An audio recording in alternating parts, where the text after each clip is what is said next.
আসসালামু আলাইকুম। এটিএন বাংলার সংবাদে সবাইকে স্বাগত জানাচ্ছি। আমি ভাবনা আহমেদ। শুরুতেই বিআরবি কেবল সংবাদ শিরোনাম।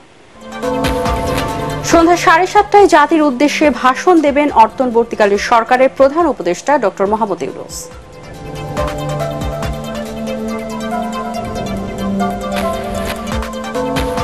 ফেনী সহ 11 জেলায় বন্যায় ক্ষতিগ্রস্ত অর্ধ কোটির বেশি মানুষ, চরম খাবার ও জরুরি পণ্যের তীব্র সংকট। উদ্ধার তৎপরতায় 22টি হেলিকপ্টার দুর্গত এলাকায়।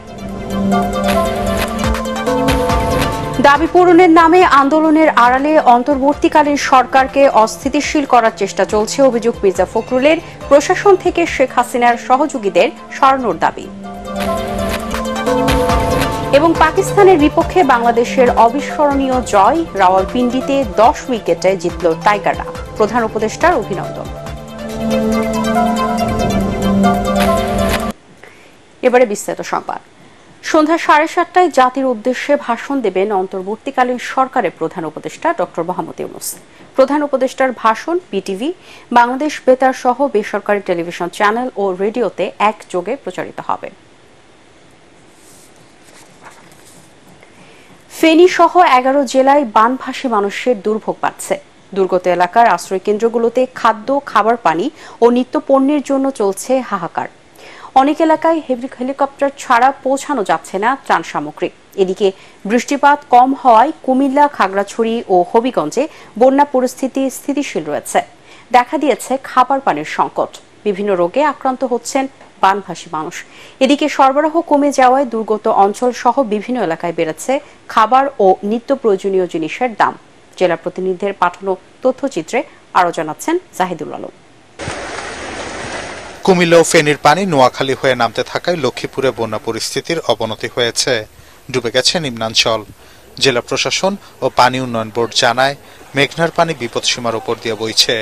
উঁচু স্থানগুলো থেকে জলাবদ্ধতা নিরসনে ভাটার সময় স্লুইস গেট খুলে দিয়ে জোয়ারের সময় আবার তা আটকে দেওয়া হচ্ছে। বন্যায় শুধুমাত্র এই জেলায় মৎস্য খাতে প্রায় 100 কোটি টাকার ক্ষতি হয়েছে বলে জানান সংশ্লিষ্টরা। এদিকে 2-1 দিনের মধ্যে এই জেলা থেকে পানি কমতে পারে বলে আশা প্রকাশ করেছে প্রশাসন। ভারী বর্ষণ এবং জোয়ারের পানি বৃদ্ধি পাওয়ায় আমাদের ঘরবাড়ি সব তলিয়ে গেছে। পরিবেশ পরিস্থিতি খুবই খারাপ। পানি প্রায় অনেকগুলি বৃদ্ধি পাইছে। আমাদের এখন রান্না বান্না করার কোনো পরিস্থিতি নাই। এক পর্যায়ে না খেয়ে থাকার মতো অবস্থা। আমাদের জীবন এখন দুর্বিষহ অবস্থায় পরিণত হয়েছে। এই অঞ্চলের পানি আগের থেকে 1 থেকে 2 হাতের পরিমাণ বৃদ্ধি পেয়েছে ভারী বর্ষণ এবং বৃষ্টির কারণে। সবার ঘরবাড়ির মধ্যে পানি উড়ে গেছে। গরু, ছাগল, মানুষ খুব অসুবিধা আছে। দেশের অবস্থা খুব ভয়াবহ। কুমিল্লায় বন্যা পরিস্থিতি অপরিবর্তিত থাকলেও গোমতীর বাঁধ ভাঙা পানিতে এখনো প্লাবিত বুড়িচং ও ব্রাহ্মণপাড়া। নৌকা ও ট্রলার স্বল্পতায় দুর্গত এলাকায় ত্রাণ পৌঁছানো যাচ্ছে না। এখনো জেলায় 7.5 লাখ মানুষ পানিবন্দী। 724টি আশ্রয় কেন্দ্রে রয়েছেন 50,000-এর বেশি মানুষ। খাগড়াছড়িতে প্রায় 40,000 পরিবার বন্যায় ক্ষতিগ্রস্ত হয়েছেন। বানের পানিতে ধসে গেছে কাঁচা ও আধা পাকা ঘর। এ পর্যন্ত 502 মেট্রিক টন খাদ্য ও নগদ 12.5 লাখ টাকা বরাদ্দ থাকলেও রাস্তা ও সেতুর ক্ষতি হওয়ায় স্থানীয়দের কাছে এসব সহায়তা পৌঁছাতে হিমশিম খাচ্ছে প্রশাসন। হবিগঞ্জে বন্যার পানি কমতে শুরু করলেও এখনো বইছে বিপদসীমার ওপরে। 60টি গ্রামে পানিবন্দী 2 লাখ মানুষ। দেখা দিয়েছে খাবার পানির সংকট ও পানিবাহিত নানা রোগ। পানি বিশুদ্ধকরণ ট্যাবলেটও পাওয়া যাচ্ছে না পাহাড়ি এই জনপদে। এদিকে বানভাসী মানুষের সহায়তায় বিভিন্ন রাজনৈতিক ও সামাজিক সংগঠন এবং স্বেচ্ছাসেবকরা ত্রাণ বিতরণ করছেন। জাহিদুল আলম, এটিএন বাংলা। খাবার সংকটে হাহাকার করছেন নোয়াখালীর সেনবাগ, বেগমগঞ্জ উপজেলার বিভিন্ন গ্রামের বর্ণাঢ্য মানুষ। আশ্রয় কেন্দ্রে যাচ্ছে অপর্যাপ্ত ত্রাণ এবং জরুরি স্বাস্থ্যসেবা। শিশু, গর্ভবতী নারী ও বয়োবৃদ্ধরা পড়েছেন দুর্ভোগে। নৌকার অভাবে উদ্ধার কাজও পুরোদমে চলছে না। সাহায্যের জন্য পথ চেয়ে আছেন বানভাসীরা। নোয়াখালীর ওইসব এলাকা ঘুরে আরো জানাচ্ছেন মুশফিকুর রহমান। ছবি তুলেছেন ইমদাদুল হক। যে টিউবওয়েলটি হাজার মানুষের পানি সরবরাহ করত, সেটিও তলিয়ে যাচ্ছে বন্যার পানিতে। তাই যতটুকু পারা যায় পানি সংরক্ষণ করে রাখার চেষ্টা চলছে দুর্গত জনপদে। এমন ভয়াবহ বন্যা আগে দেখেনি নোয়াখালীর মানুষ। পানিতে তলিয়ে গেছে সেনবাগ, বেগমগঞ্জ, মাইজদি এবং কোম্পানিগঞ্জের অনেক এলাকা। পানিবন্দী লাখো মানুষ।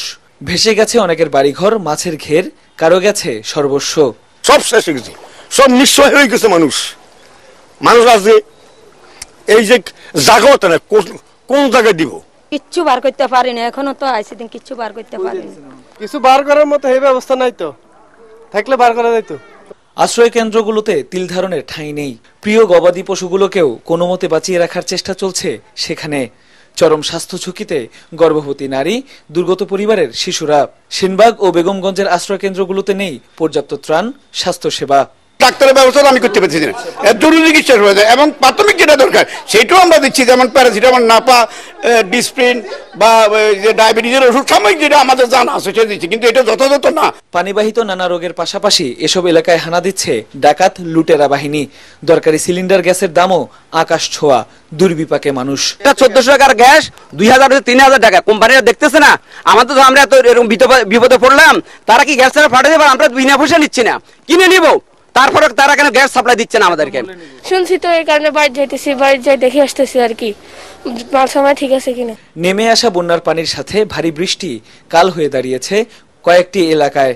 নৌকার অভাবে বেশি দুর্গত এলাকাগুলোতে যেতেই পারছে না উদ্ধারকারীরা। খাবারের অভাবে হাহাকার করছে নোয়াখালীর বানভাসী মানুষ।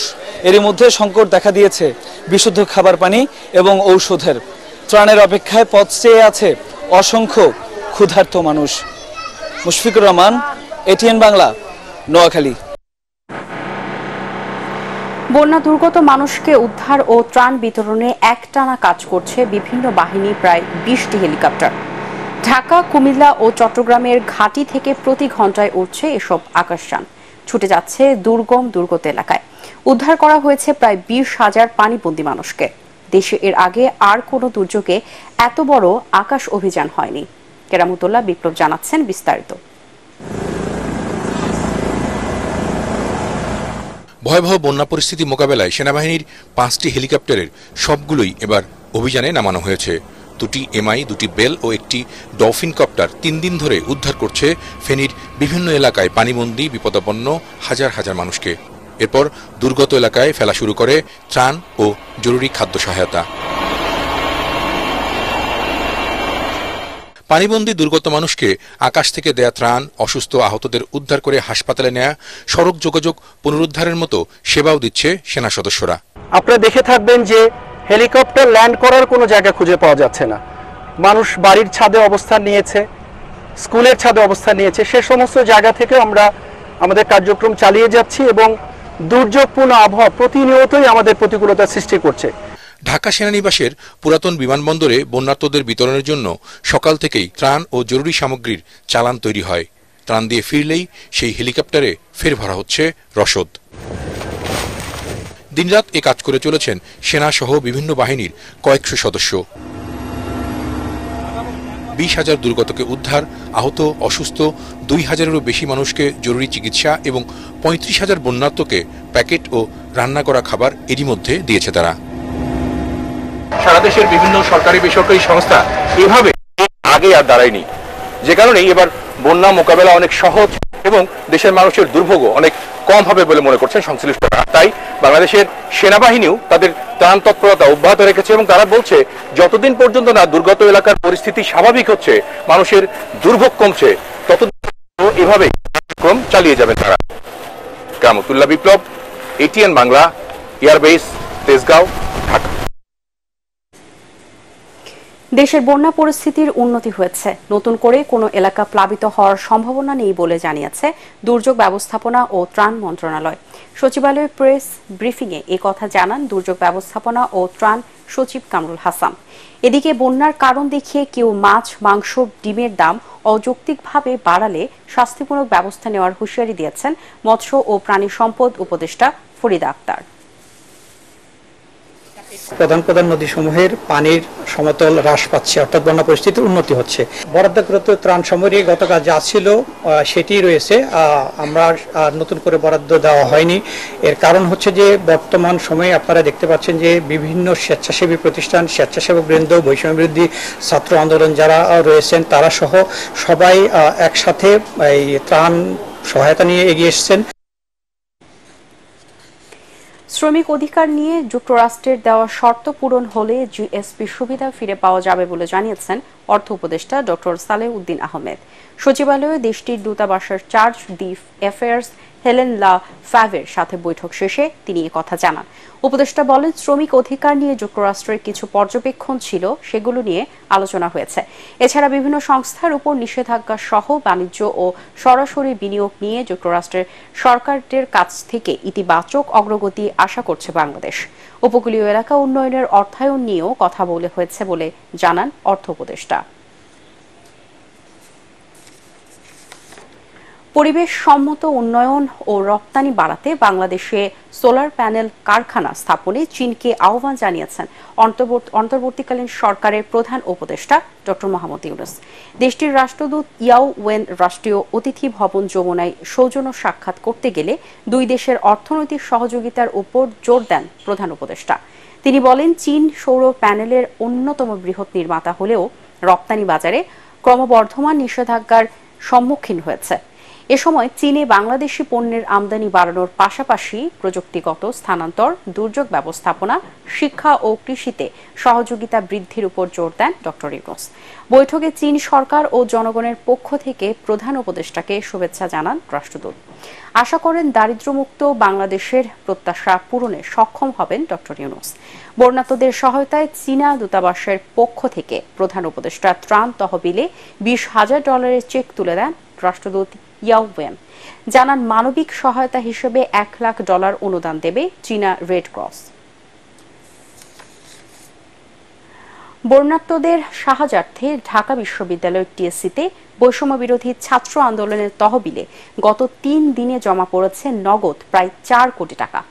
এসব অর্থ দিয়ে ত্রাণ সামগ্রীর পাশাপাশি বন্যার পরবর্তী সময়ে পুনর্বাসনে ব্যয় করা হবে বলে জানিয়েছেন সমন্বয়করা। এ সময় সাধারণ মানুষের কাছে নিজেদের আস্থার জায়গা তৈরি করার জন্য সকল পুলিশ সদস্যকে কাজে যোগ দেওয়ার আহ্বান জানান তারা। খায়রুল ইসলামের রিপোর্ট। মানুষের প্রতি এমন ভালোবাসা এর আগে কখনোই দেখেননি কেউ। বন্যার্তদের সহযোগিতায় টিএসসিতে রাজধানীর বিভিন্ন এলাকা থেকে ছুটে আসছে হাজারো মানুষ। নিজেদের সামর্থ্য অনুযায়ী বন্যা কবলিত মানুষদের পাশে দাঁড়ানোর চেষ্টা করছে সব ধর্ম, বর্ণ ও বিভিন্ন শ্রেণী পেশার মানুষ। দেশের এ সংকটকালীন সময় বন্যার্তদের পাশে দাঁড়াতে পেরে নিজেদের ভালো লাগার বিষয়টি জানালেন কেউ কেউ। ঢাকা ভার্সিটি সবাই খুব ভালো করে অ্যারেঞ্জ করছে, যেটার কারণে আমরা দান করতে পারছি, তাদের সাহায্যে পাশে থাকতে পারছি। এটা আমাদের নৈতিক দায়িত্ব। আমাদের বাংলাদেশে যারা বসবাস করে প্রত্যেকের পাশে দাঁড়ানো উচিত, এটা আমাদের ইমানি দায়িত্ব। মানুষের এমন অভূতপূর্ব সাড়ায় খুশি সমন্বয়করা। পুলিশকে কাজে ফেরার পাশাপাশি গণমামলা দেওয়া থেকে বিরত থাকার অনুরোধও জানান তারা। আমরা পুলিশকে আহ্বান জানাতে চাই, আপনাদের প্রতি জনগণের যে এক ধরনের বিরূপ প্রতিক্রিয়া সৃষ্টি হয়েছে, যদি স্বাভাবিকভাবে ফিরে আসেন তাহলে আপনাদের অংশগ্রহণের মধ্য দিয়েই মানুষের এই বিরূপ প্রতিক্রিয়াটি কেটে যাবে। যারা এই কাজগুলো আমাদের চেয়ে দ্রুততম সময় করতে পারে, আমরা তাদেরকে অনুরোধ করব, তারা যদি 1 দিন হোক 2 দিন হোক স্বেচ্ছার শ্রমের মাধ্যমে দেশের জন্য, দেশের মানুষের জন্য এখানে এসে কাজগুলো করে, আমাদের সহযোগিতা করে, তাহলে কাজগুলো একটু দ্রুত এগোবে। বন্যা পরবর্তী সময়ের সংকট মোকাবিলার জন্য বিভিন্ন প্রস্তুতি নিয়ে রেখেছে বৈষম্য বিরোধী ছাত্র আন্দোলন। খায়রুল ইসলাম, এটিএন বাংলা, ঢাকা। দাবি দেওয়া পূরণের নামে আন্দোলনের আড়ালে অন্তর্বর্তী সরকারকে অস্থিতিশীল করার চেষ্টা চলছে বলে আশঙ্কা প্রকাশ করেছে বিএনপি মহাসচিব মির্জা ফখরুল ইসলাম আলমগীর। সিলেটে সংবাদ সম্মেলনে তিনি বিশৃঙ্খলা সৃষ্টি না করে ন্যায্য দাবি পূরণে অন্তর্বর্তীকালীন সরকারের সহযোগিতা করতে সবার প্রতি আহ্বান জানান। এদিকে প্রশাসন ও আইন শৃঙ্খলা বাহিনীতে এখনও স্বৈরশাসক শেখ হাসিনার সহযোগীরা বহাল তবিয়তে রয়েছে বলে অভিযোগ করে বিএনপির নীতি নির্ধারকরা তাদের দ্রুত অপসারণের দাবি জানিয়েছেন। সিলেট প্রতিনিধি শাহ মুজিবুর রহমান যখনকে সাথে নিয়ে রিপোর্ট করছেন মইনুল হাসান। একদিনের সফরে পুণ্যভূমি সিলেটে পৌঁছে দুই সাধক শাহজালাল রহমতুল্লাহ আলাইহি ও শাহপরান রহমতুল্লাহ আলাইহির মাজার জিয়ারত করেন বিএনপি মহাসচিব। পরে একটি হোটেলে সংবাদ সম্মেলনে বিএনপি মহাসচিব অভিযোগ করেন, ভারতে বসে স্বৈরশাসক শেখ হাসিনা দেশের বিরুদ্ধে নানা ষড়যন্ত্র করছেন। কিছু কিছু সংগঠন তারা হঠাৎ করেই তাদের দাবি দেওয়া নিয়ে রাস্তায় নেমে গেছে। এতদিন তারা কোথায় ছিলেন? সেই আপনার একটা মুক্ত সরকার এসছে, তারা কাজ করার চেষ্টা করছে, তাদেরকে সেই সময়টুকু না দিয়ে তারা রাস্তায় নেমে গেছেন। নির্বাচিত সরকার আসুক, আসলে তারা তাদের দাবি দাওয়াগুলো করবে। এটা তো একটা ইন্টারিম গভর্নমেন্ট, একে তার জঞ্জাল পরিষ্কার করার সুযোগ দেন। এদিকে বিএনপির স্থায়ী কমিটির সদস্য অবসরপ্রাপ্ত মেজর হাফিজউদ্দিন আহমেদ বলেছেন, ছাত্র জনতার বিপ্লব এখনো সম্পূর্ণ হয়নি। বিগত সরকারের সময় টর্চার সেল আয়নাঘর, সম্প্রতি জুডিশিয়াল কুয়ের চেষ্টা ও গোপালগঞ্জে সেনাবাহিনীর উপর হামলার সাথে জড়িতদের কঠোর শাস্তি দাবি করেন তিনি। যারা শেখ হাসিনাকে শক্তিশালী করেছে, তারা যদি কেউ উপদেষ্টা পরিষদে থেকে থাকে সরিয়ে দেন, প্রশাসনে যারা আছে সরিয়ে দেন, বিপ্লবকে নিজের গতিতে চলতে দেন এবং আপনারা কেউ ভাববেন না যে বিজয় অর্জিত হয়ে গিয়েছে। পাশের দেশে বসে শেখ হাসিনা অনেক ষড়যন্ত্র করবে, সুতরাং আপনারা সজাগ থাকবেন। জাতীয়তাবাদী মুক্তিযোদ্ধা দলের প্রতিষ্ঠা বার্ষিকী উপলক্ষে সাবেক রাষ্ট্রপতি জিয়াউর রহমানের সমাধিতে শ্রদ্ধা নিবেদন শেষে তিনি এসব কথা বলেন। মইনুল হাসান, এটিএন বাংলা, ঢাকা। প্রথমবারের মতো টেস্টে পাকিস্তানকে হারিয়ে ইতিহাস করল বাংলাদেশ। রাওয়ালপিন্ডিতে টাইগাররা জিতেছে 10 উইকেটে। সফরকারীদের বোলিং তোপে দ্বিতীয় ইনিংসে স্বাগতিক দল অল আউট হয় 146 রানে। তাতে বাংলাদেশের সামনে লক্ষ্য দাঁড়ায় মাত্র 30। জাকির ও সাদমানের অপরাজিত জুটিতে জয় নিয়ে মাঠ ছাড়ে লাল সবুজ দলের প্রতিনিধিরা। ম্যাচ সেরা হয়েছেন মুশফিকুর রহিম। অবিস্মরণীয় এই জয়ে বাংলাদেশ দলকে অভিনন্দন জানিয়েছেন প্রধান উপদেষ্টা ডক্টর মোহাম্মদ ইউনূস। রিপোর্ট করছেন এস.এম. আশরাফ। বল ছুটছে বাউন্ডারি লাইনের দিকে, সীমানা পার হতেই ইতিহাস। জাকির হাসান আর সাদমান ইসলাম বুকে জড়িয়ে নিলেন একে অপরকে। দেশে বন্যা দুর্গত এলাকায় যখন কাঁদছে মানুষ, যখন বৈষম্য বিরোধী ছাত্র আন্দোলনে নিহত পরিবারের দুঃখে বাতাস ভারী, তখন এই জয় মানুষের মনে সামান্য হলেও হয়তো স্বস্তি দেবে। টেস্টে এটি বাংলাদেশের প্রথম 10 উইকেটের জয়। পাকিস্তান নবম প্রতিপক্ষ, যাদের হারালো টাইগাররা। দেশের বাইরে সপ্তম, আর সব মিলিয়ে 20তম টেস্ট জয়।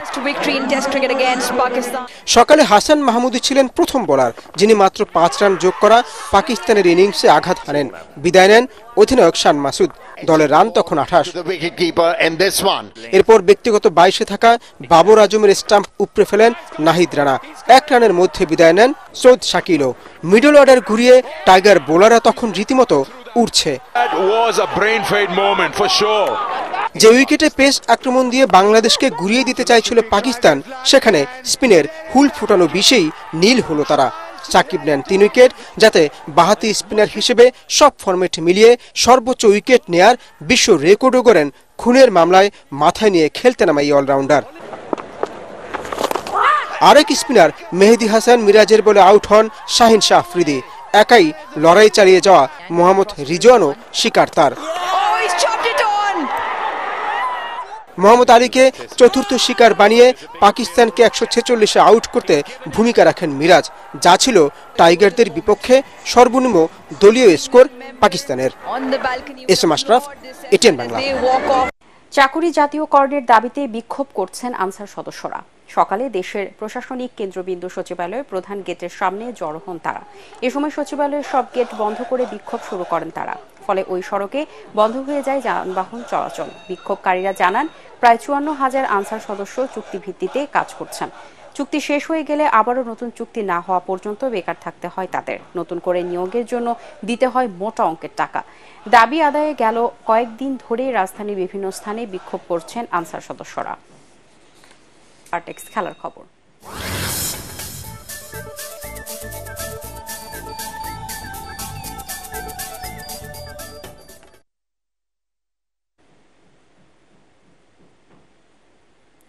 পাকিস্তানের বিপক্ষে ঐতিহাসিক টেস্ট জয়কে ছাত্র জনতার বৈষম্য বিরোধী আন্দোলনে শহীদদের উৎসর্গ করলেন বাংলাদেশ দলের অধিনায়ক নাজমুল হোসেন শান্ত। আর ম্যাচ সেরা মুশফিকুর রহিম তার প্রাইজ মানি দান করলেন বন্যা দুর্গতদের। রাওয়ালপিন্ডিতে প্রথম টেস্টে পাকিস্তানকে 10 উইকেটে হারিয়ে 2 ম্যাচের সিরিজে 1-0 এগিয়ে গেল বাংলাদেশ। ক্রিকেটের সবচেয়ে কুলীন সংস্করণে প্রথমবারের মতো পাকিস্তানকে পরাস্ত করল বাংলাদেশ। আগামী 30 আগস্ট সিরিজের দ্বিতীয় ও শেষ টেস্টে রাওয়ালপিন্ডিতেই মুখোমুখি হবে দু দল। রিসেন্টলি বৈষম্য বিরোধী ছাত্র জনতা আন্দোলনে যারা প্রাণ হারিয়েছেন এই জয়টা আমরা তাদের উদ্দেশ্যে উৎসর্গ করছি এবং তাদের জন্য অনেক অনেক দোয়া।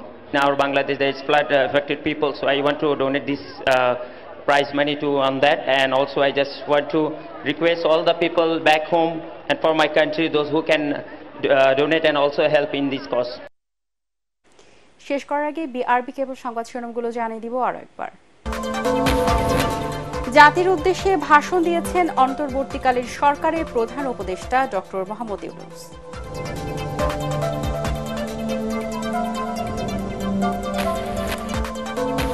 ফেনী সহ 11 জেলায় বন্যায় ক্ষতিগ্রস্ত অর্ধ কোটির বেশি মানুষ, চরম খাবার ও জরুরি পণ্যের তীব্র সংকট। উদ্ধার তৎপরতায় 22টি হেলিকপ্টার দুর্গত এলাকায়। দাবি পূরণের নামে আন্দোলনের আড়ালে অন্তর্বর্তীকালীন সরকারকে অস্থিতিশীল করার চেষ্টা চলছে অভিযোগ মির্জা ফখরুলের। প্রশাসন থেকে শেখ হাসিনার সহযোগীদের সরানোর দাবি।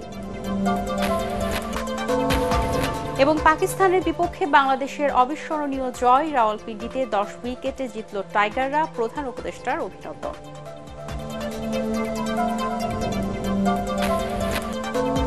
পরবর্তী সংবাদ দেখার আমন্ত্রণ জানিয়ে এখনকার মতো শেষ করছি এটিএন বাংলার সংবাদ। ইউটিউবে দেখতে ব্রাউজ করুন youtube/এটিএন বাংলা নিউজ।